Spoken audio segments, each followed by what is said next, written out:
Welcome to the Being Curious Show. I'm Brian Mariani, founder of No Shift Own. And I'm Kelly Wagner, publisher of Edge Magazine. Our show is about curiously connecting teachers and seekers on a wide range of topics in a safe space. Few topics will be off limits, and we have some amazing guests to share with you. Our intention is that our conversations will spark your own curiosity to create a life that lights you up and inspires you to be kind, thoughtful, open-minded to yourself and others. We are on AM 950, Sundays at 2 p.m. and all podcast platforms. So, Brian, what are you curious about today? Well, Brian's curious about a lot of things because he's not in studio. So we're going to all give a little hello, Mr. Brian, from afar. So today, my co-host is the amazing, the powerful Holly Bussey. Hello, Holly. How are you? Hi, Kelly. I'm great. Thanks for having me. Oh my gosh, you guys, the studio was like crazy. We we were dropping computers. And we're trying to do all these different videos, and people watching on Facebook Live, they're probably already laughing at us. So please buckle up and get ready for a beautiful show. Okay, today we have Amy Gillespie Dougherty. Did I say it right? Yes! Oh my gosh! Pre-interview, I was like, Amy, I'm gonna. You say yay in sign language. Yep. Yay. In the pre-interview, I was like, hey, Amy, I'm gonna slaughter your name, so I'm just letting you know. And Brian's not here to say everything properly, so this is awesome. Hi, Amy. What I'm gonna do is introduce you, because I'm gonna do formal introductions to you to the audience. So, Amy, you guys, is the founder of Irigenics Ancestral Eye Reading. And she created it as a survival skill program for teens and young adults in an effort to reduce self-destructive behaviors and suicide patterns. Wow, that's just like a heavy way to start the show. She's a results-driven innovator, speaker, and best-selling author with more than 20 years of experience creating impactful self-discovery, awareness, and life coaching programs. She believes the power of the ancestral pulse within us. Oh my gosh, I love how that feels, right? Guides us to become the best part of our best. Along with being the founder of a nonprofit, Clara, Children's Lives Are the Responsibility of All. She is the lead author of the Ancestors Within book series. And by the way, Holly and I have both read them. So, Amy, that was a long one. Everybody, sign language hands. Welcome. Welcome, welcome, welcome. We are so blessed to have you today. Thank you for inviting me. I'm so excited to be here back home to Minnesota. How fun. Oh my gosh. This is going to be a good show. Okay, so we kick off each show with Amy. What are you curious about today? I'm curious about how many ways we can create an interactive experience with our ancestors. Okay, tell me more about that.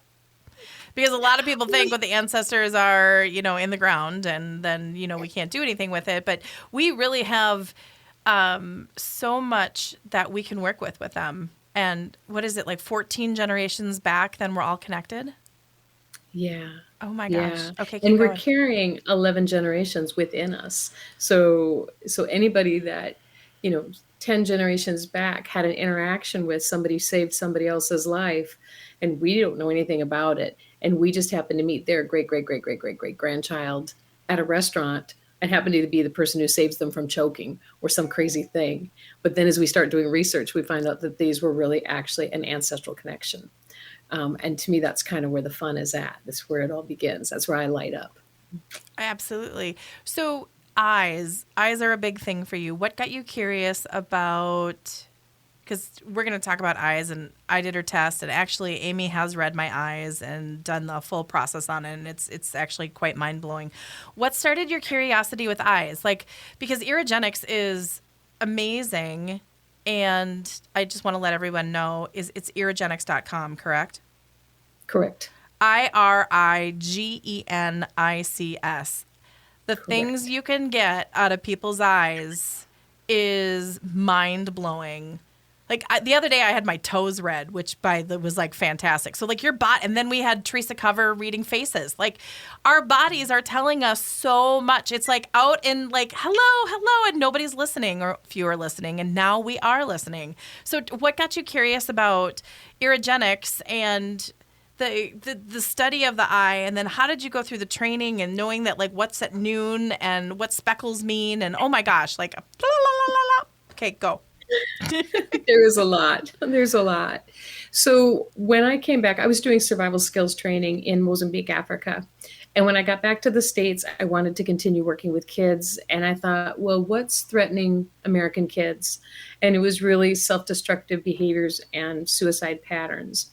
And I was taking a class with a guy who was teaching about conscious language, but he had this program called biooptic holography, reading the 7 layers of the eyes. And I thought, well, that is just the coolest thing I've ever seen. And so I got a reading with him and I was like, wow, that's neat. And so I started studying with him and I just thought there's something missing here. I don't know what it is, but it feels like there's something else I'm supposed to know. So I go to the next person who's working with behavioral iridology and how you can read the eyes for people's behavior patterns. You know, those people who say things like, oh, it's all my fault. Or, you know, I never win. You know, they kind of project some thoughts going on within. And as I got to him, I was like, but wait a minute. If our eyes don't really change very much from birth, and we have a marking in sibling rivalry with girls, but we're the oldest child, how does that work? Because we don't have any siblings. Then each time we get a sibling, do our eyes change? And then if a sibling dies, do they change back? It was like something just isn't adding up. And when I got to the fourth person who was working in eye reading, he was working with ancestors and birth order. And I was like, that's what's been missing. This was our ancestors challenge with sibling rivalry with sisters or a female competitive environment. So if you've ever been in the salon and they're fighting over who's got the mousse or who's got the hairdryer, that's a female competitive environment, right? Where there's that kind of catty jealousy, also can be creative rivalry, also can be spiritual rivalry. You get a couple ministers going at it about their church practices and that kind of thing. And so that's really where it began. And as I began reading eyes and working with the Boys and Girls Clubs, we did our own study comparing the Strong Campbell interest assessments with the eyes, and it was over 95% accurate. If somebody had achievement rings in their eyes, one of their top 5 vocational skills on the assessment was achievement. And it just kept kind of growing and growing from there. And then as I was reading over the years, you know, sometimes I think, well, that looks like a baby, or but that looks kind of like an old man in a hat or someone in a military uniform. Well, as I started reading more and more, people would say, well, don't you see that woman in my eye? Don't you see that man? And pretty soon I had people actually popping up photographs showing me that the ancestral images we were seeing in their eyes were actually ancestors that they had a photograph of. And that's when it started getting a little past the academic and maybe a little more into the woo-woo, but just more clues to chase down that rabbit hole. Okay, Holly, go for it. I know you have like 10 questions. I can just see it. Well, we like the woo-woo. Yeah, we're all about the woo here. I just, you know, with everything that's out there and with people trying to figure themselves out, you know, and why they do the things they do and why does this keep coming up for me? And you see people struggling because they are really working on things. But it's like it just continues and continues and they get frustrated and fall back into old patterns because it's not working. But yet they're trying so hard. And so to have something like this that can explain, like, that's why. And when you finally get an answer or you finally get just that, the recognition of it, you start to heal. But if you just don't know, you just keep repeating the pattern. And so what I hear you saying is like, okay, we can break those patterns, you know, by giving you some of these answers. Absolutely. So an example that I use very often is the pattern of not being heard, right? Now you can imagine a trauma. You have an ancestor who's in the war and they yell to their best friend, look out, and their friend doesn't hear them and they get blown up, right? And so they didn't hear me. Why couldn't you hear me? This pattern gets started, right? And as my husband and I were just talking about this last night, I said, you know, people can say, you never listen to me. Why can't you hear me? To the point of, I mean, people get shot over this kind of thing, right? People get stabbed, right? Fights get started. The next person will be like, they never listen to me. What's wrong with me? Why won't they hear me? Why don't they listen to me? And pretty soon they're in the suicide ward because it's their fault. Why can't anyone hear them? What's wrong with them? And the next person is like, oh, you know what? They never listen to me anyway. Let's just send them a text. And that's when you know the pattern's resolved. So Holly, you're absolutely correct. We're born with this wonderful treasure map in our eyes that will tell us some of the patterns of our ancestors to give us an opportunity to reevaluate and figure out if we can resolve some of them because we have things our ancestors didn't, like cell phones. Okay, so how do ancestors show up in our daily life? Well, Holly kind of nailed it. You know, if you have a pattern that comes up over and over, it's probably ancestral. If it's bizarre, unique, weird, if it went on before age 8 to 10, it's ancestral. So, you know those people who were going ballistic during COVID over toilet paper? Remember the people? Oh, yeah. Right? So when you see someone going off, they're having an ancestral moment. So They're still wearing masks, by the way. Yeah. So let's reevaluate that one for just a second. Yeah. Let's imagine there was a grandmother and it's World War II and she needs stockings in order to get a job interview. And she goes to the store and there's no stockings. And it's in the time when you had to have a pair of stockings to get a job interview, right? You're not going to be a nurse if you don't have some kind of leggings on, whatever the case is. She can't get an interview. She just watched her neighbor, who will never wear a pair of stockings, buy all the stockings because she had the money to do it. So she can't get the job. She can't get the interview. It's a big frustration. But soon after, one of her kids gets sick and maybe one of her kids winds up in the hospital and maybe she even loses them. And the whole thing was about those stockings. Now you come down 4 generations to a grandchild who knows nothing about this. And it's COVID and they go in the store and they see there's no toilet paper. And their instant reaction is the trigger's hit. Right? There's no toilet paper. Why can't I get toilet paper? Store after store after store, seeing someone else running around the store with a cart full of toilet paper. That's a simple kind of explanation of a repeat pattern. But remember, we're in 2022. We have Amazon, right? The trick is to first recognize it, take a deep breath and go, ancestral, and then say, what do I have that they didn't? They make escape rooms now. Gmail has an option for you to get your email back for like 4 seconds after you hit send, right? Anybody ever sent an email to somebody and gone, oh no, not copy everyone, right? You have this moment to get things back. And these are people who were fixing their own ancestral problems who created these things.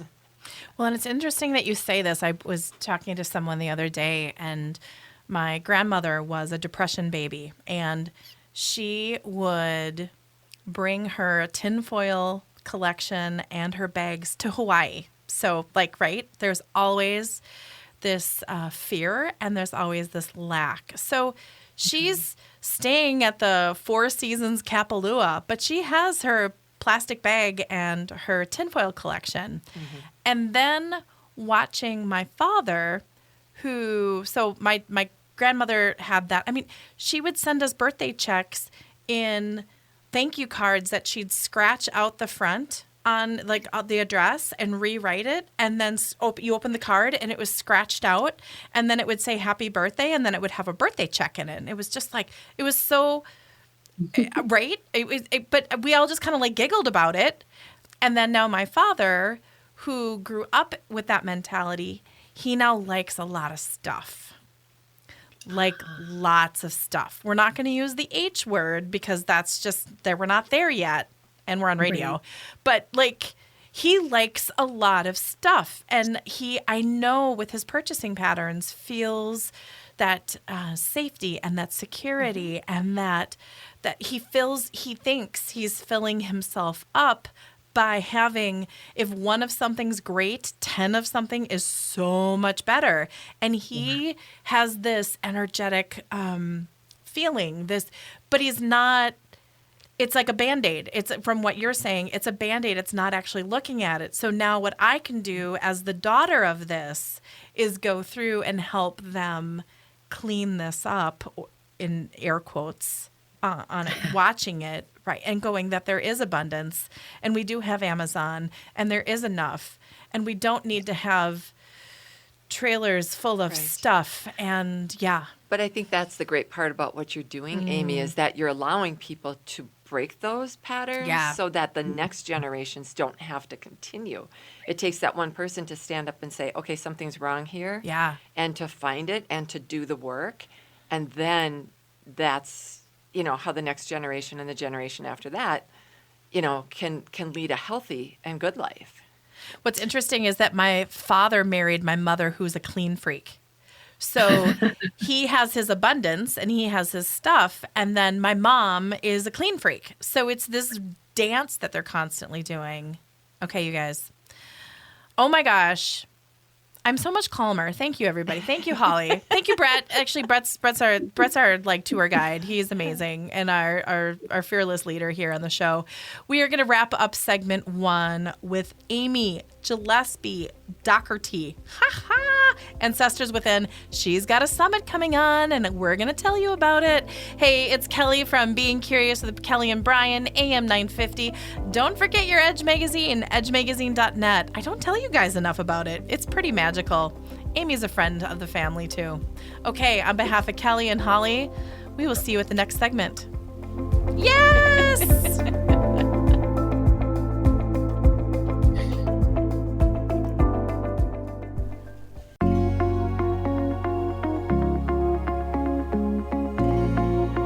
And we're back.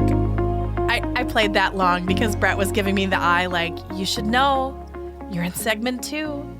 Hey guys, it's Kelly from Being Curious with Kelly and Brian, AM 950. I've got Holly Bussey in studio today. I've got Amy from, oh my gosh, Amy, you're from so many different things, but Irigenics, Ancestral eye reading. You are an author, you are an entrepreneur. Something I was going to jump right into the summit, but I want you to tell me more about Clara, because I have this energetic feeling wrapped in around Clara, and that's children's lives are the responsibility of all. And it is a charity, a nonprofit that she's working with and founded. So before we start talking about your super cool summit that I can't wait to hear about, tell us about Clara. That's actually Clara over my right shoulder there. Of course it is. She's my grandma. She's my adopted dad's mom. And I was in Africa, and as I was putting together a survival skills training program for kids, I needed a name, and there was just Clara. Children's lives are the responsibility of all. And that was really the mission, was that we have a duty to share the survival skills that we know, whether we recognize them as survival skills or not, with children so that they can grow up thriving, even if their parents aren't maybe there yet. When you do campaigns like Stop, Drop, Roll, you don't teach the parents, you teach the kids. When, you talk about red light, yellow light, green light, it's to the children. You don't typically go to the adults. And I really found that in Mozambique, it was much, much easier to go direct to the children and teach them the first aid and the water safety and the sanitation skills, because the parents had lives that were just very, very busy and very, very complicated. And so the children had the time, they had the bandwidth, they had the interest. And so that's where Clara was founded. And it was all about giving children a voice, the skills to keep themselves and their brothers and sisters alive, and to have those skills into adulthood. Do you know what I miss? The Mr. Yuck stickers. Do you remember I don't know why that just showed up. The little green ones. Like my mom had them everywhere. And I was like, oop. And it was just such a cute little trigger where you just knew. Yeah. Wow. And so simple.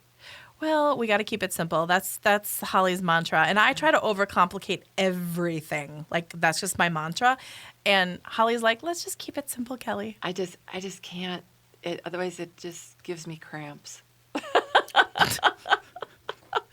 Life just very simple. Pain's a great motivator.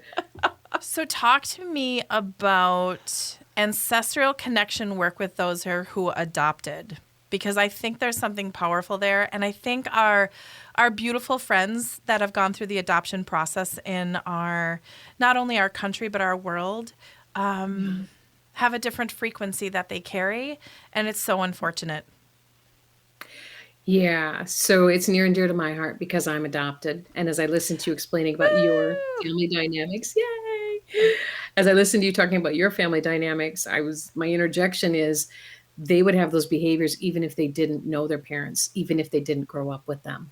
They would just be looking around the room like, okay. Yeah, right. So when it comes to epigenetics, we're born, as we talked about, with these 11 generations within us. And so these behaviors, these patterns, needing to have a whole bunch of things with us all times, or having a fear of spiders, or a fear of mice or a fear of running out of money or whatever it is. We're born with these. And so when we get adopted by a family, we get this great opportunity to rework those patterns in a new environment. Now, there's also a couple, as you said, there's also a couple aspects about being adopted that are kind of a natural standout. One is the story of your adoption, right? So if you knew from the beginning that you were adopted, then you grow up with this, well, okay, obviously there was something wrong with me, or I didn't fit into my family, or they didn't want me. I mean, there's whatever internal dynamics. And when I do ancestral eye readings, the in utero experience shows very, very clearly in the left and right eyes when the parents found out they were pregnant, if there were any traumas going on during the pregnancy. And so we're born with that kind of cellular memory, all of us, adopted or not. But when you're adopted, you've got this gift not only to have your own behaviors and work them out with a new family with new dynamics and get new tools. Let's say you had a family that was caught up in lack, but you grew up in a very wealthy home now. You get a college education that no one in your other family got. You get these new dynamics, but you also get to see your differences. So had I grown up with my gift for writing in a family full of writers, I would have just thought, well, that's what they got. That's what I got. But you get kind of curious about it, right? Like, where did this come from? Who were these people?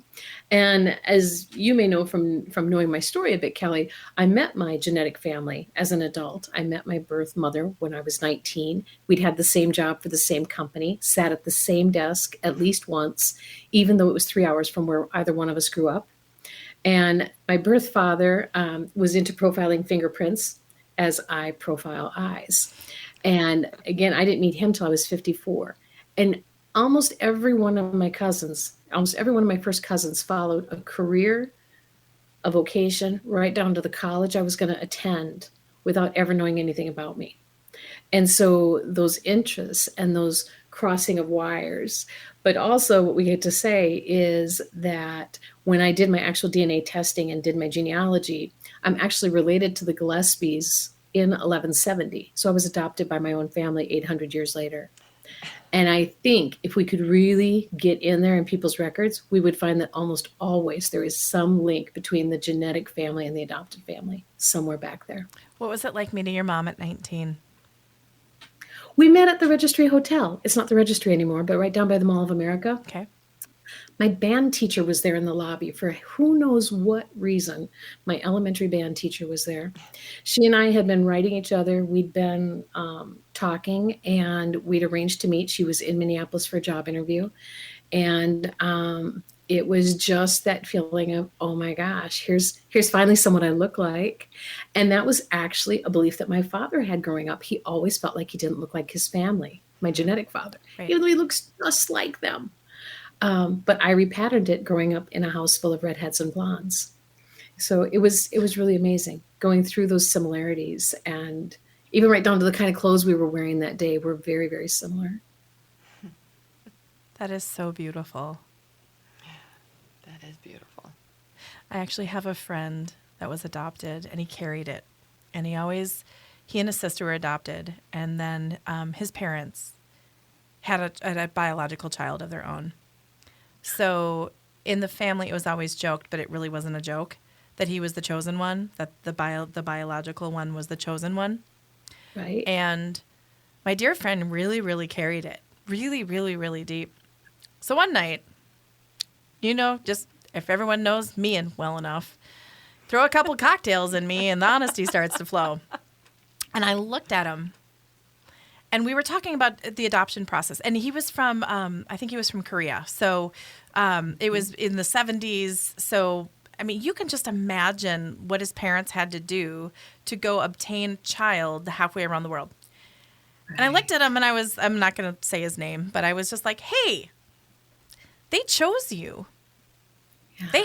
They had, little intimate time, and, the chosen one or the third child came out. But they had to get on a plane and orchestrate, and they had to find you at an orphanage in the 70s and get you. And then all the paperwork and all the logistics. And it was so interesting because he'd carried such heavy baggage for so many years about being adopted. And in that moment, again, it could have been the cocktails, but it was melting away where he went from, I'm adopted, to, I'm adopted. They chose me, right? Yeah. And he just starts crying, and it was just this beautiful, beautiful, lovely moment. And I think we need to have that discussion a little bit more, because I don't know. And I'm rambling, and we should be talking about Irigenics and your summit and everything. But I think there's something so powerful about adoption wherever you are in the world. But it is this opportunity. It is this gift. You get to be chosen. It's so true. And let me help some parents understand just one more thing about that. So I spoke briefly about the in utero experience. And I'll tell you, one of the reasons that I went forward doing this work in ancestral eye reading was I was at a holistic expo, and I met a Navy admiral, retired. And he was asking me about my work, and I was explaining about how the in utero experience imprints and how it's a cellular memory. And so he asked me to explain a little more. And I said, I see this in military kids quite often when the baby was conceived just before active duty. Now, this isn't necessarily an adoption situation, but this is a situation of getting up in the morning and going, oh my gosh, are we pregnant? What if we're pregnant? I'm going on active duty. I thought you were handling the birth control. I can't be having a baby. I'm going to be on active duty. I need to know. In that moment, that baby is 1 cell, 2 cell, 4 cells, 8. It's on their cellular imprint. Uh-oh, they didn't want me. I'm not supposed to be here. And this is sometimes when we get to children who cannot hear I love you. They just cannot hear it, no matter how many ways we say it, no matter how many ways we go through bonding exercises. They just can't get it because their cellular memory is screaming, I wasn't wanted. And the problem is people don't have the rest of the story. They don't sit down and have this conversation with their kids and say, you know what, you're right. When we found out we were pregnant, we were like, yikes. But when we felt you kick, we fell in love with you. When you came out, we adored you. This retired admiral, the tears were running down his face, and he looked at me and he said, Amy, you have to continue this work. We went to therapy with our son for years, and he could not hear I love you no matter what we did. And he said, I just heard it, Amy. We never had this conversation. It never came up. If it had come up one time, our son would be here. He killed himself. Oh. I don't get goosebumps very often, but I have goosebumps everywhere. That is an amazing story. That I think we can all think of times, even if we did want to be pregnant, just think of times when you thought of something or you said something, oh, am I ready for this? Am I, and yeah, you never really realize, what impacts. Oh, I was sick with both my pregnancies, and I was a bad word that I'm not allowed to say on air. I'm so proud of myself. I caught myself from saying the word because I was like, oh my gosh. I was in healthcare at the time, and I had people that just loved to work with me. And then finally at the end of the pregnancy, they were just like, would you please come around when the children are out? I mean, it was bad. And now I'm going, after starting to work with Amy and read her books, but then some of the other things that we've talked about, I've gone through and gone back to my pregnancy and gone to my children in utero energetically and really apologized, because my husband and I got married early and we gave each other a high five and said we're not going to have kids, and we moved on. I mean, it was like one of those beautiful conscious decisions that couples make. And then all of a sudden at age 30, I come back from Mexico after an all-inclusive, and my son's here, which was awesome, by the way. Hey, James. And then 5 years later, my daughter showed up. And it was one of those where, we didn't pull the goalie. They, wanted to come. And, I mean, I can go that, they chose us and all that stuff. But I wanted to go back and I'd see my Zamboni sign and just like Zamboni and kind of clear it out, chop up the ice and get the warm water and then smooth it out with them and tell them that I love them and that I appreciate them. And oh my gosh, if I would have done that sooner. But that's just beautiful. And how we react to that pregnancy. And you see these couples that are doing the unveiling and they've got the pink cakes and the balloons and they're doing all of that. But privately, there are people that find out that they're with child and they have that honest response that might not always be high fives and rainbows and unicorns. But you know what, Amy? You're giving people the opportunity to take responsibility. Yeah. And because how many people say, but that's over and there's nothing I can do about it. Totally do and something. I thought those things and I can't do anything about it. And you so can. And so you're giving these opportunities, these golden opportunities for people to correct it and to make things right, So that's huge. And to be, go ahead. No, it's just a beautiful gift. Beautiful gift. And also to be compassionate with themselves. Nobody did anything wrong. Right. We all have the feelings we have. So ladies, consider for a moment babies born during COVID. Yeah. The fear had nothing to do with not wanting to be pregnant. It had to do with, oh my gosh, I have to go to the clinic. What if I get COVID? What if I have to get a vaccine? What about my baby? And now the baby's born with this constant conversation. Oh, I don't know what's wrong with me. What's the matter with me? I should know better. What's wrong with me? It was a fear of something wrong with the baby. And it's that same cellular imprint. So we really have an opportunity to get compassionate and recognize ancestral patterns when they come up. And just, as Kelly said, take those new tools and take a little extra time to just go back and say, I didn't do anything wrong. Nobody did anything wrong. But let's just look at this with new eyes. Yeah. Oh my gosh. Beautiful. Okay. So again, segment 2, it's done. Like you guys, we got a little down a different path. It was funny. I was going to say a wrong path, but we didn't because it was just absolutely beautiful and amazing. Okay, you guys, it is Kelly from Kelly and Brian here with Holly, here with Amy. We're going to talk about the summit now. I think we've been teasing long enough. That's the next segment. Okay, AM 950, Progressive Voice of Minnesota, Edge Magazine. I mean, come on, you need it. We'll see you in a few.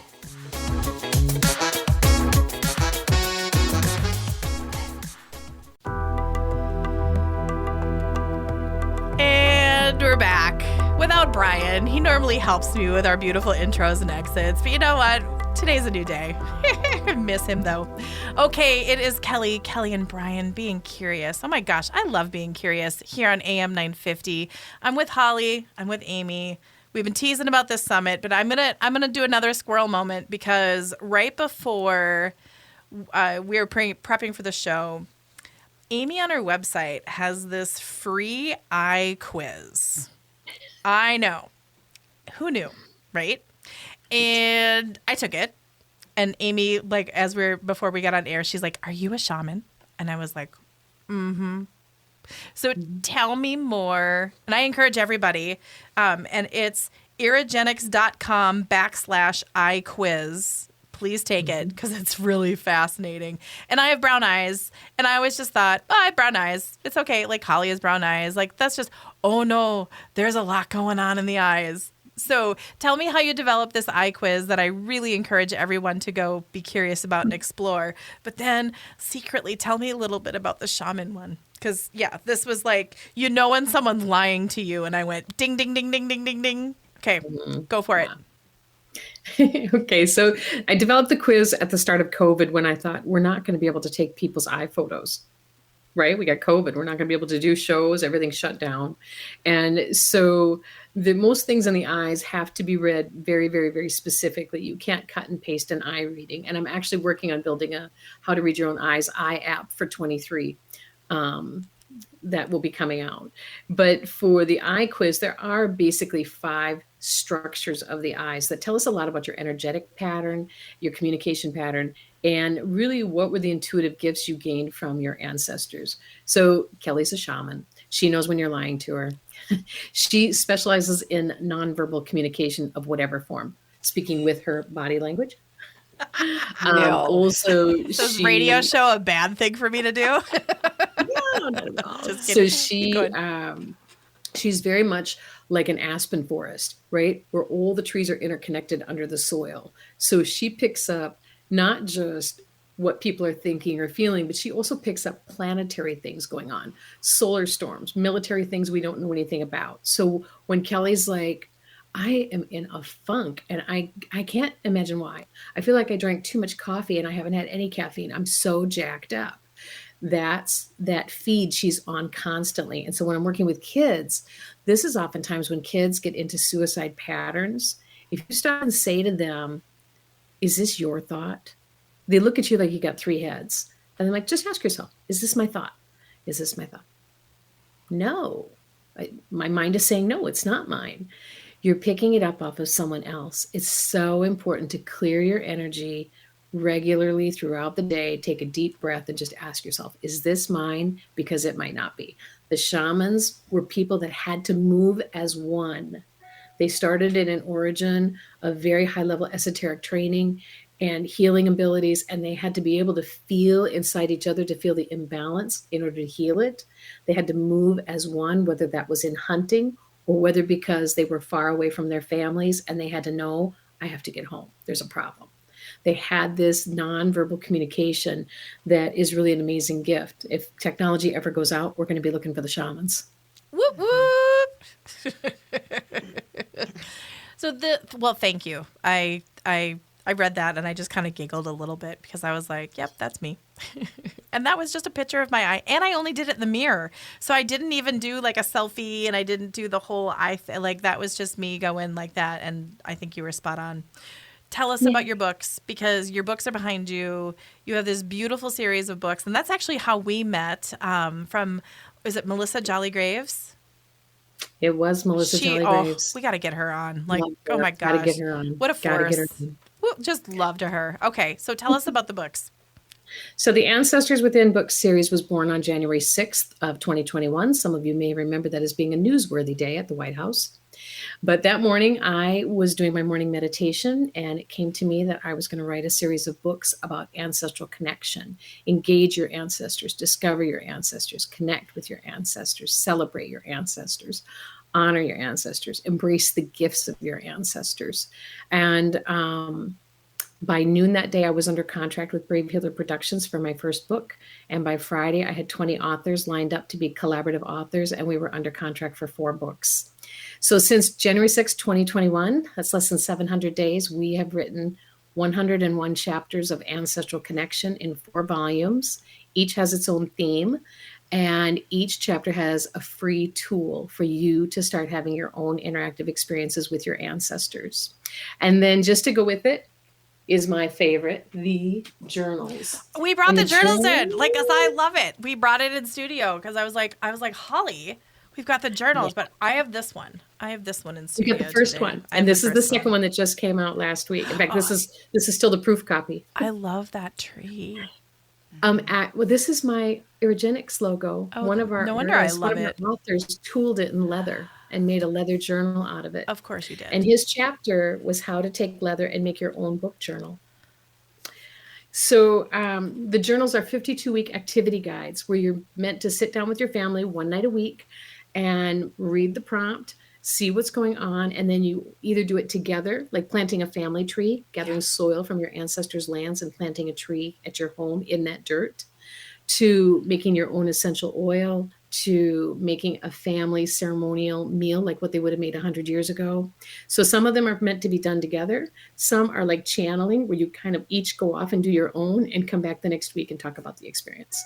And to me, I tell you what, 52 weeks of any family going through these prompts, you will not be the same family at the end of the year. You will be so resilient, so bonded, so embracing and compassionate of each other. It's just a whole different world. What a beautiful holiday gift. I'm watching Holly here, who's like she gets quiet when she's very thoughtful. And I'm like, we're on a radio show, like, right? And I'm just watching all of these beautiful things going around her. Like, that's just fantastic. Well, bringing families together like that with so much understanding is just the most beautiful thing a family could do.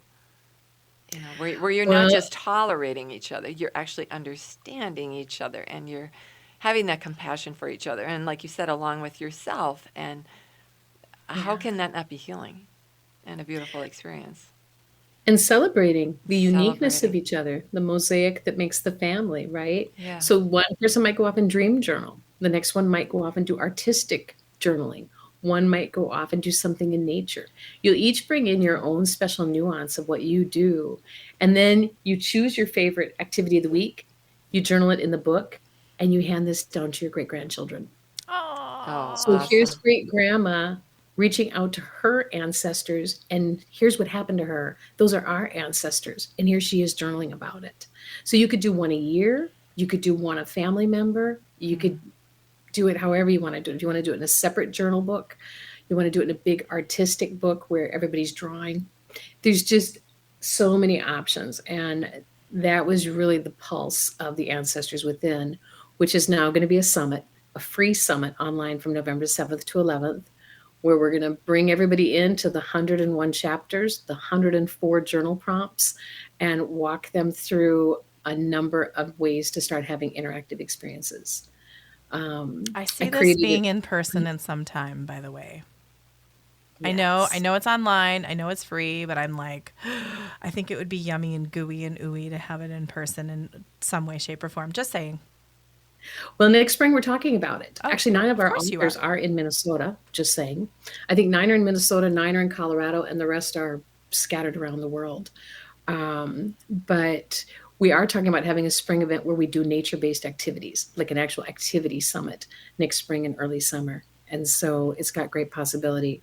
We made the summit free for the 5 days because we want people to dive in and experience their ancestors. Starting in January on our Facebook page, the Ancestors Within community, I'm going to start doing live streams each week with the prompt. It's going to take me 2 years to finish it.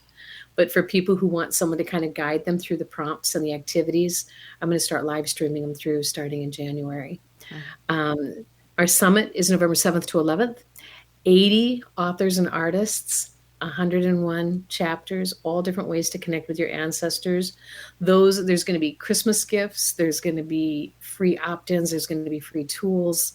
And those who want to get an extended version can do that for just $9.99, and that will take them for 6 months access so they can start the new year with their ancestors and activities. And there's also a VIP package that also includes our 58-page interactive guide, 7 ways to create an interactive experience with your ancestors. It's full of videos and do-it-yourself and stories. And yeah. How do they sign up for the summit? They go to the ancestorswithin.com, and that will get them right to the registration page. Or they can go to illuminationstation.org, and that'll route them over to the Ancestors Within as well. So are you going to have any like Q&As or anything like that so the authors can answer questions with people that might be attending the summit? Because you have some great authors. Like Holly and I have both read some of your books, and like I get through a chapter and I'm like, ooh, I want to meet this person.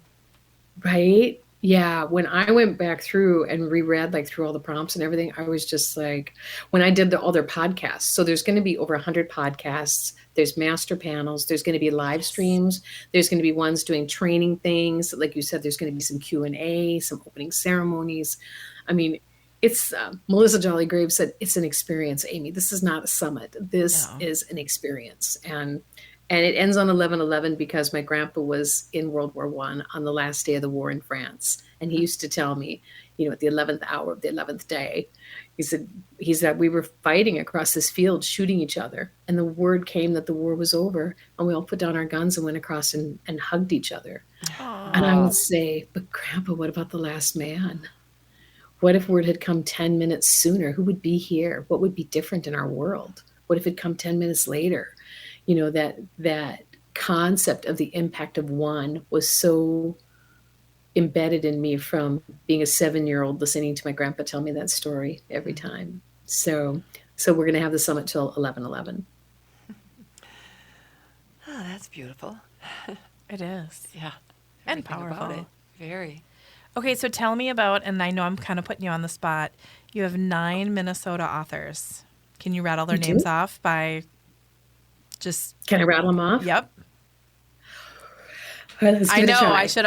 I was like, I should have prepped you for it, but I was like, we're in Minnesota. This is the radio. You go for it. All right. Melissa Jolly Graves. Woohoo! Carol Dutton. Woohoo! Jesse Barrientos. I haven't met her, but I must.